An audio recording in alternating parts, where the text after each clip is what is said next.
De volta com o programa Ponto de Vista, o entrevistado de hoje é Erivaldo Lopes. Ele é presidente do Conselho Regional de Economia do Amazonas e nós estamos falando um pouco sobre economia. No bloco passado deixei uma pergunta em aberto, que é a seguinte: se agora que não estamos mais com uma inflação galopante como era antigamente, o brasileiro ainda tem poupado como poupava antigamente, já que, Erivaldo, nós temos verificado que essa crise dos Estados Unidos sofreu com a quebradeira dos bancos, foi principalmente em decorrência disso, já que o americano não tem essa cultura de poupar sempre. Veja bem, a gente uma oportunidade legal de comentar sobre isso. Nós temos duas situações: a situação americana, a situação da China, que são os dois países hoje que acabam dominando hoje as atenções nossas do ponto de vista da economia, né? Quem vai mandar na economia. Então, você está vendo a maior potência, Estados Unidos, com um problema sério, né? A gente já viu alguns anos atrás essa conta dos Estados Unidos sendo irresponsavelmente só contabilizada, só acumulando. Nunca existia um plano de tentar amortizar isso. E você vê do outro lado China vindo lá atrás, aos poucos, com uma coisa chamada, que é o que a gente quer aqui: planejamento. China planejou crescer. O crescimento da China não é à toa, não é por acaso, não é achado, é planejado, é calcado em razões, em sustentabilidade. China tem células de pessoas trabalhando por ela em tudo que é parte do mundo. Tem gente trabalhando para o crescimento da China.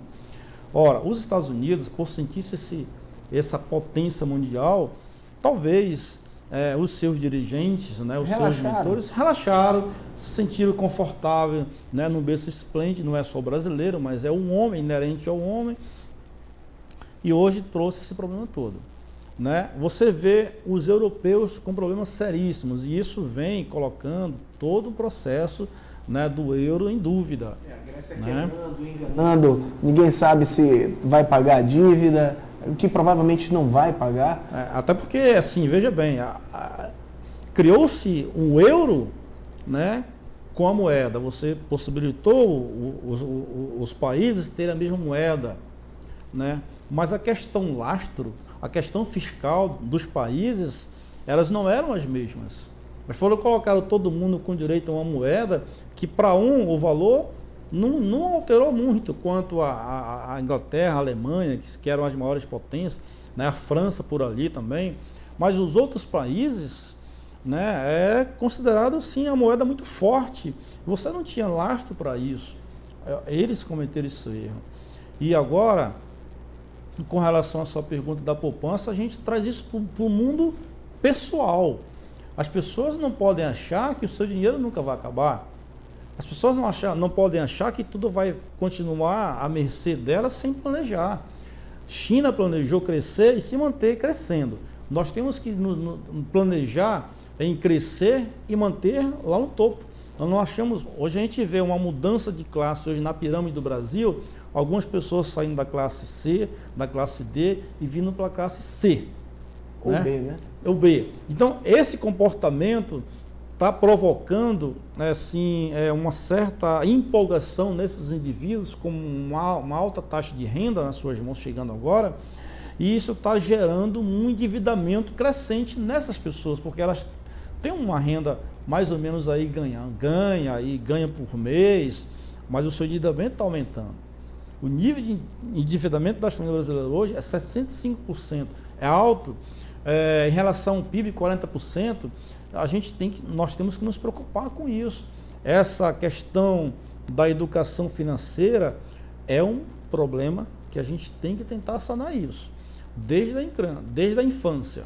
O governo lançou um projeto agora de educação financeira que ele precisa ser levado a sério, né? E é um processo de médio e longo prazo, mas isso tem que começar agora, né? Porque a gente tem que ensinar as crianças a não ser os maus educados financeiramente, ou os analfabetos financeiramente, como nós fomos, como nossos pais foram, né? Ou como muitos de nós continuará sendo, porque as pessoas, elas são irredutíveis no comportamento.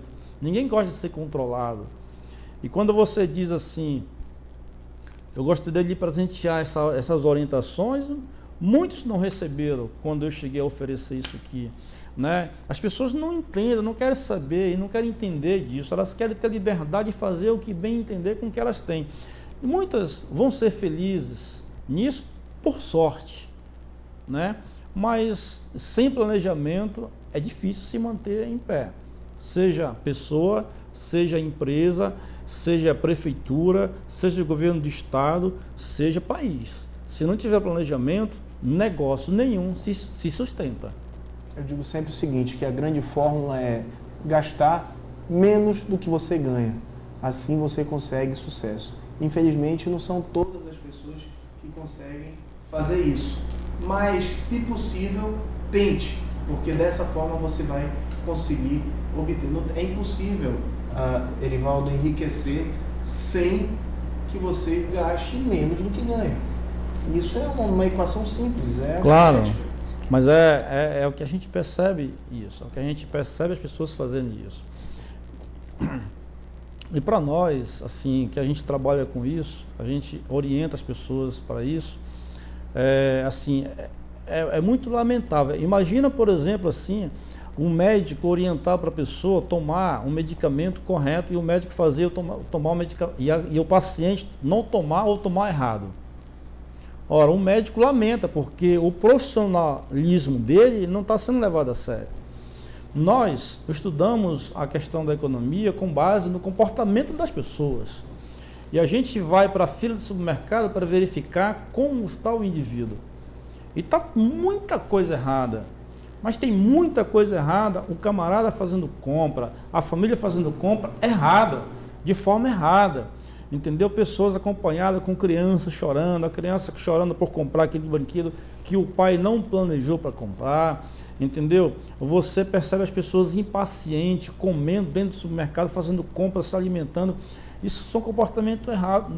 Na hora de você fazer uma compra no supermercado, é uma atividade séria. Ir ao supermercado é responsabilidade, é comprar o que precisa e não comprar o que pode quer comprar.